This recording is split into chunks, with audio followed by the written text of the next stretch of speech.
शरणम शरणम गच्छामि। मैं राधा रमन त्रिपाठी। आज 18 नवंबर 2025। वीडियो बनाने के पहले मैं 3 प्रणाम करूँगा। आप भी जब वीडियो देखिए तो ज़रूर करिए।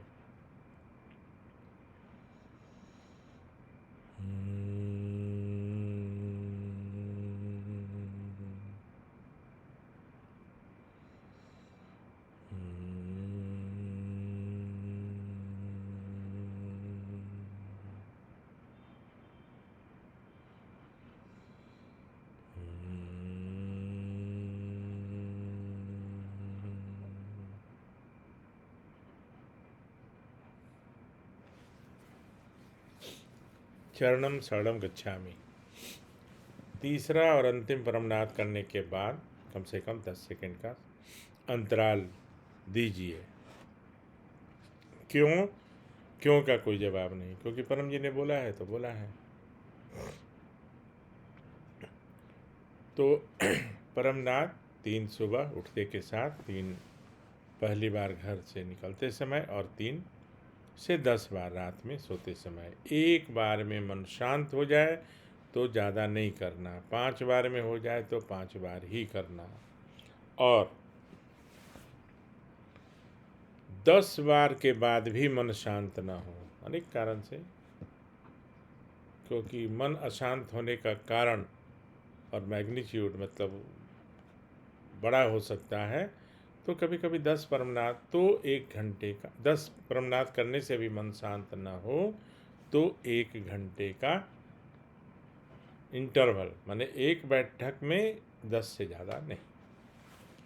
परम जी अलाउ किए हुए हैं कुछ कुछ परिस्थिति में, तो वो विशेष परिस्थिति है, जैसे हम शमशान के लिए, है ना, तो वो अलग बात है। लेकिन ये रेगुलर है, 3 रात में 3 से 10 या कभी भी 10 बार तक, not more than 10 times at a time, 1 घंटे का अवकाश। मुंबई में थोड़ी सर्दी हो गई है, सर्दी मतलब कि मौसम सर्द हो गया है, तो थोड़ा सर्द का भी असर हो रहा है। कोई बात नहीं, कोई बात नहीं है, सब ठीक हो जाएगा। और परमनाद करते जब करना हो तो वाहन चलाते समय नहीं करना है। थोड़ा रिपीट करते रहता हूँ क्योंकि कुछ लोग सुनते हैं, कुछ लोग नहीं सुन पाते हैं, कुछ लोग नए लोग सुनते हैं, इसलिए। अन्यथा ये सब तो कॉमन चीज़ है, नॉर्मल चीज़ है और सबको, आप लोगों को पता है। फिर भी हमारे एक भाई को, अपने परिवार के सदस्य को, परम परिवार के सदस्य को, वो तो ये जो मेरी आवाज़ है ना, कुछ कम रिकॉर्ड हो रही है, क्योंकि पहले मैं फ़ोन से करता था, लेकिन फ़ोन में बहुत सारा एडजस्टमेंट करना पड़ता था। और ये जो फेसबुक कर रहे हैं, फेस टाइम से लैपटॉप से करता हूँ, तो स्क्रीन अच्छा रहता है, आवाज़ शायद कुछ कम होगी, तो माइक वाइक का व्यवस्था मैं कर लूँगा, तो फिर आपको वो परेशानी नहीं रहेगी। थोड़ा तेज़ वॉल्यूम में सुनना पड़ेगा शायद, ऐसा मुझे लगता है। तो परमनाद किसी तरह का वाहन चलाते समय नहीं करना है, धूल भरी आंधी के समय नहीं करना है, और जहाँ गंदगी हो, केमिकल फैक्ट्री हो, जैसे जब मैं वापी से गुजरता हूँ तो वापी से अंकलेश्वर तक, भरूच तक बहुत सारी दवा की दुकानें हैं, और कुछ न कुछ दवा का आते रहता है वहाँ, तो वहाँ वैसे जगहों में नहीं करना। वापी से जब हम बड़ौदा की तरफ हम लोग जाते हैं मुंबई से, तो वहाँ पे बहुत सारी दवा की दुकान, फैक्ट्रियाँ हैं, दुकानें नहीं फैक्ट्रियाँ हैं, सॉरी। तो वहाँ पे एक केमिकल का कुछ न कुछ गंध आता रहता है, तो वहाँ पर भी ऐसे जगह पे नहीं करना है। चाहे कोई नाली है, वहाँ भी नहीं करना है। अन्यथा कभी भी किया जा सकता है, जूते पहन के भी किया जा सकता है, भी मैं बता दूँ। उसके लिए खड़े खड़े होके भी किया जा सकता है, क्योंकि शर्त वही है, रीढ़ की हड्डी सीधी, गर्दन सीधा, मस्तक सीधा, आंखें बंद, होठ खुला, दांत आगे का सटा हुआ जैसे रोटी काटने जैसी, जीभ यथा स्थान, खुले होठ से सांस लिया जाता है तब तक कि और आगे न लिया जाए, उसके बाद उसको छोड़ दिया जाता है नाक से एक ध्वनि करते हुए। वह भी परम जी बताए, मंच से मत बताइएगा किसी को, लेकिन वन यहाँ पे मैं बता देता हूँ आप लोगों को। परम जी बोलते थे कि हम ये जो सिस्टम है इसमें बहुत सारे मुस्लिम लोग भी सीखते हैं, सभी धर्म के लोग यानी सीखते हैं, क्रिश्चियन लोग तो सबसे ज़्यादा, क्रिश्चियन लोग भी सीखते हैं। तो अगर ओम, एक्चुअली परम जी ने कहा कि ये ओम का ही है, बट अगर हम ओम निकालेंगे शब्द और बोलेंगे तो ये लोग नहीं करेगा, ये लोग नहीं करेगा, ऑफेंडेड फील करेगा। तो इसलिए हमने हमिंग साउंड यानी मधुमक्खी के बोलने जैसी आवाज़, मक्खी जैसे हमिंग करता है ना, हमिंग साउंड, उस तरह से। तो छोटी छोटी बातें हैं रहस्य की, वैसे जानने की ज़रूरत नहीं है, करने से लाभ उतना ही मिलेगा।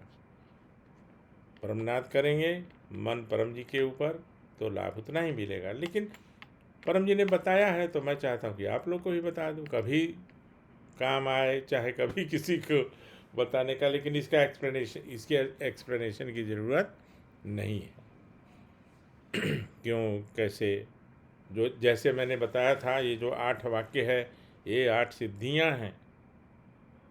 अष्ट सिद्धि जो है ना, अष्ट सिद्धि नवनिधि, तो अष्ट सिद्धियां हैं, जो 8 सिद्धियां हैं जो परम जी ने फिक्स कर दिया। वो कुछ भी फिक्स कर सकते थे, वो कुछ भी फिक्स कर सकते थे, तो उन्होंने, उनका नाम था परमहंस अद्वैतानंद। आप लोगों में से बहुत लोगों को मालूम होगा, लेकिन नहीं है तो जान लीजिए। परम जी का वो जो पहला पुराना नाम था परमहंस अद्वैत आनंद। तो उन्होंने क्या किया कि हर अपने नाम के का पहला जो शब्द है उसका उन्होंने उसको कर दिया। तो परमम शरणम गच्छामि, हंसम शरणम गच्छामि, अद्वैतम शरणम गच्छामि, आनंदम शरणम गच्छामि, चरणम शरणम गच्छामि। ये 5 हो गया। छठा उन्होंने क्या ऐड किया, मुझ हे परम जी। 7वां, मुझ पर कृपा करो। 8वां, सिर झुकाकर परम जी को नमस्कार करता हूँ या करती हूँ। तो ये 8 वाक्य जो है उन्होंने फिक्स कर दिया, ये कभी नहीं बदलेगा। ध्यान रखिएगा, मुझ पर कृपा करो तो करो ही बोलना है, मुझ पर कृपा कीजिए नहीं चलेगा। फिर आपकी इच्छा पूरी नहीं होगी, वो आपकी बात वो सुनेगी नहीं, वो उससे जो उनकी सिद्धि है, क्योंकि उसका नाम फिक्स किया हुआ है। और वो आप जब बोलेंगे तभी आपके पास आएगी, आपको दिखाई नहीं देगी, आपको दिखाई नहीं देगी, लेकिन आपके अगल बगल खड़ी हो जाएगी 8 सिद्धियाँ। अब उसके बाद 9वें में अपनी इच्छा हम लोग रखते हैं, 10वें में पकड़ की राशि और 11वें में प्रचार की संख्या। तो ये जो 8 सिद्धियां हैं मंच से नहीं बताते थे, अकेले में बहुत बातें करते थे। 10-20 लोग तो हमेशा रहते थे हम हमारे यहाँ। जब परम जी रहते थे तो सुबह शाम तो मेला लगा रहता था, तो वहाँ बहुत बहुत तरह की बातें करते थे परम जी, अच्छी बातें करते थे। खैर परम जी तो अच्छी ही बातें करते थे, ये मेरा कहना ही गलत है। तो बात बात में खूब हंसाते भी थे और कुछ बातें ऐसी बताते थे जो अन्यथा और किसी को मालूम भी नहीं रहता था। जैसे एक जगह है रेणुकूट, रेणुकूट और रेणु सागर। मैं गया नहीं हूँ, लेकिन मेरे जानने वाले, बल्कि मेरे रिश्तेदार के लोगों को परम जी ने वहाँ भेजा था पृथ्वीबाई के लिए। उस समय वहाँ बहुत ही प्रतिष्ठित और बहुत ही मिश्रा जी, हम लोग तो भूतनाथ मिश्रा जी से ही जानते हैं, ऐसे नाम उनका और है। वहाँ हिंडाल्को यानी बिरला जी की जो फैक्ट्री थी ना, हिंदुस्तान एल्युमिनियम, और भी तो रेणु सागर और रेणुकूट उत्तर प्रदेश में एक जगह है, और वहाँ बिरला जी के अतिथि हुआ करते थे। वहाँ गेस्ट हाउस है बिरला जी का, ये दोनों फैक्ट्रियाँ भी उनकी ही है। तो परम जी वहाँ अक्सर जाया करते थे और वो जिम्मेवारी हमारी होती थी शक्तिपुंज एक्सप्रेस, जिसके बारे में मैं बताता हूँ कि धनबाद से पकड़ना पड़ता था 50 किलोमीटर जाके ये वो ट्रेन ही ऐसी थी जो 10 घंटा अगर लेट हो तो कम माना जाता था। और हावड़ा से आती थी और वो आगे तक जाती थी, वो रास्ते में रेणुकूट, और टिकट कटाने का काम मेरा रहता था। एक और बीच में मैं बात बता देता हूँ, उन दिनों जो पीएनटी का रेट होता था, पोस्ट एंड टेलीग्राफ का, तो मेरे यहाँ वो लैंडलाइन था, लैंडलाइन। और परम जी अब कहाँ हैं, वहाँ से फ़ोन करते थे कि 5 से 6 रेट 1/4 लगता था, 6 से 8 या 9 हाफ लगता था, उसके बाद फुल लगता था, ऐसे था। 5 बजता था, परम जी का फ़ोन आता था। तो मेरी एक आदत है कि मैं बिल्कुल सफ़ेद चादर जो है ना, मेरे बिस्तर का जो चादर होता है वो बिल्कुल सफ़ेद ही रहता है। मैंने मुझे पसंद है, अब कहीं नहीं भी हो तो चलेगा, ऐसा कुछ नहीं है। पेन तो मिल जाता था, परम जी ने फ़ोन किया, कागज़ कलम है, हमने बोला हाँ, आधी नींद में ही, हाँ परम जी, तो लिखो। तो वो पूरा लिखवाते थे 4-5 लोगों का, परम जी मेल इतना, जो टिकट में होता है ना, जो सारी जानकारी, ट्रेन नंबर कहाँ से कहाँ, तो ये जिम्मेवारी मेरी होती थी। तो रेणुकूट का टिकट हमने सबसे ज़्यादा करवाया परम जी का। तो परम जी के साथ राम पुनीत, ज्ञानेंद्र, नीता, ये सब चलते थे, कभी 4, कभी 5, कभी 3। तो जो बेड शीट होता था ना, उसी पे समय लिख लेता था। फिर अम्बू बोलती थी कि भाई गजब है आप तो बेड पर ही लिख देते। हम कि भाई उतना समय कहाँ है परम जी, इतनी जल्दी में लिखवाते थे। तो खैर ये भी एक था। तो जो रेणुकूट में क्या था, जो मैं जहाँ जो जिस प्रसंग के बारे में मैं रेणुकूट की चर्चा कर रहा हूँ, ऐसे बहुत है वहाँ का, धीरे धीरे बताऊँगा। तो रेणुकूट में एक हनुमान जी का मंदिर था, हनुमान जी का अभी भी है, अभी भी है। तो जब भी परम जी जाते थे ना, तो वहाँ का जो पुजारी था उसको थोड़ा घमंड हो गया था, उसको थोड़ा बहुत घमंड हो गया था, मतलब अहंकार में रहता था कि मैं बहुत बड़ा पुजारी हूँ और मेरी वजह से लोगों की बहुत इच्छा पूरी होती है, और ये वो। परम जी गए मंदिर के सामने और हनुमान जी को, ये परम जी स्वयं बताए हैं मुझे, और भी कुछ लोग होंगे, 2-4 लोग उनके सामने, कि तो मैंने हनुमान जी को कहा कि आज के बाद जो भी यहाँ आके आपको सर नवाए और आपसे कोई इच्छा मांगे, उसकी इच्छा पूरी नहीं होनी चाहिए। निवेदन किया होगा उन्होंने, या जो भी किया। अब उसके बाद हनुमान जी तो परम जी की बात माने, ये बहुत अद्भुत बात बता रहा हूँ। और धीरे धीरे वहाँ लोगों का जाना कम हो गया। बाद में पुजेरी को किसी ने कहा कि तुमको जो घमंड हो गया था ना, ये परम जी की वजह से ऐसा हुआ है। फिर जाके वो माफ़ी मांगा, परम जी को साष्टांग किया, है ना। तो अब ये सोचने वाली बात है कि हनुमान जी भी या तो परम जी की बात माने या परम जी का आदर किए, दो ही बात तो हो सकती है ना। तो कभी कभी परम जी कम शब्दों में, जब उनका मूड होता था तो बहुत सा बात बताते थे। आज ये बात बहुत दिनों के बाद, 25 साल के बाद मुझे याद आई, तो मैंने सोचा आज के इस वीडियो में उसका जिक्र करूं। और अगर कुछ लोग को इंटरेस्ट हो कि इसमें से कुछ बातें वैसे उनको लगे कि कुछ अच्छा है या कुछ लिखने लायक हो, तो अपना एक नोटबुक बना लें। जैसे रेणुकूट, तो रेणुकूट की एक घटना है तो वो भी। फिर करपात्री जी, जो पूरे चारों शंकराचार्य हमारे हैं उनके गुरु, उनके साथ मिल के करपात्री जी भी परम जी का पैर पूजते थे। मैं ऐसी बात कह रहा हूँ जो कुछ लोगों के लिए बहुत आश्चर्यजनक होगा, लेकिन परम जी ने जो बोला है, और वो पुस्तक में भी है उनके कॉल के। तो करपात्री जी ने और परम जी ने मिल के वहाँ एक रातों रात हनुमान जी की मंदिर की स्थापना की है। तो कभी आप लोग का ग्रुप बने तो मैं भी आप लोग के साथ कभी चलूँगा डेरेडू को।